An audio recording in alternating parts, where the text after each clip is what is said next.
साधु मार्ग कठिन है, नहीं कायर का काम। इस पे चले कोई सूरमा, आठों पहर संग्राम रे साधो, आठों पहर संग्राम। इस दोहे में सबसे पहले हमें जानना होगा कि साधु है कौन और किस मार्ग पर चलने की बात हो रही है। साधु वो नहीं जिसने भगवा वस्त्र पहन लिए या सन्यासी हो गए और घर परिवार त्याग दिया। साधु वो है जिसने अपनी इंद्रियों को जीत लिया हो, जिसने अपने आप को देखना, जानना, समझना सीख लिया हो, जो ये समझ गया हो कि मैं हूँ कौन, मेरे जीवन का, जन्म का उद्देश्य क्या है, जो अपने आप को अपने शरीर से अलग होकर देख पा रहा हो। ऐसे साधु, ऐसे संत जनों का मार्ग, रास्ता बहुत कठिन होता है। वो रास्ता होता है आध्यात्म का। वो रास्ता बहुत वीरता और साहस मांगता है। उस रास्ते पर निरंतर चलने वाला युद्ध होता है, और वो युद्ध किसी बाहर वाले से नहीं, अपने आप से ही होता है। और वो युद्ध हर पल निरंतर चलता रहता है। व्यक्ति को हमेशा अपने आप से जूझना पड़ता है। उसे अपने ही भीतर के डर, कमजोरियों, कमियों, बुराइयों से लड़ना पड़ता है, जूझना पड़ता है। शारीरिक, मानसिक और भावनात्मक तीनों स्तरों पर उसको संघर्ष करना पड़ता है।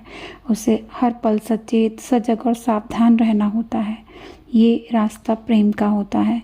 लेकिन कहते हैं ना कि प्रेम गली अति सांकरी, जा में दो न समाए। तो वहाँ पर तो कोई बिरला साधु ही समा सकता है, कोई सूरमा ही जा सकता है उस रास्ते पर, जिसे अपने इष्ट से, राम से, कृष्ण से प्रेम हो। वही इन रास्तों से जूझ सकता है और जीत भी वही सकता है। कायरों का, डरपोक और भीरू व्यक्तियों का उस मार्ग पर कोई काम नहीं है। लेकिन मज़े की बात यह है कि आनंद और मौज भी यहीं पर है। व्यक्ति के कष्ट, दुख, चिंताएं सब मिट जाती हैं। रह जाता है तो बस प्रेम।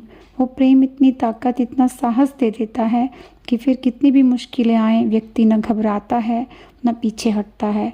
राज की बात यह है कि हमें बस प्रेम हो जाए उस परम से, तो कितना भी मुश्किल रास्ता हो, लड़ने की ताकत तो हमें हमारा प्रेम ही दे देता है। जब हमने अपने आप को, अपने इष्ट को सौंप दिया, तो फिर घबराना कैसा। एक बार प्रेम करके तो देखिए। जैसे कोई प्रेमिका अपने प्रेम को पाने के लिए कुछ भी करने को तैयार हो जाती है, समाज से लड़ जाती है, लेकिन उसके सामने कोई होता है, उसे रूप गुण दिखाई देते हैं जिसके लिए वो दुनिया, समाज से लड़ जाती है। लेकिन हम वो प्रेम उस परम से, राम से नहीं कर पाते हैं, क्योंकि उसका कोई रूप, रंग, आकार हमें दिखाई नहीं देता।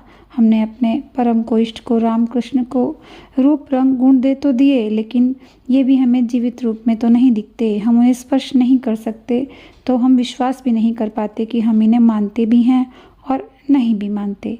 वो सर्वशक्तिमान है, तो डर की वजह से पूछते तो हैं, लेकिन एक प्रेमी की तरह प्रेम नहीं कर पाते। जबकि चाहिए तो प्रेम ही। कहते हैं कि यदि प्रेम है तो प्रेम में वो वादे भी निभ जाते हैं जो किए भी नहीं गए हों।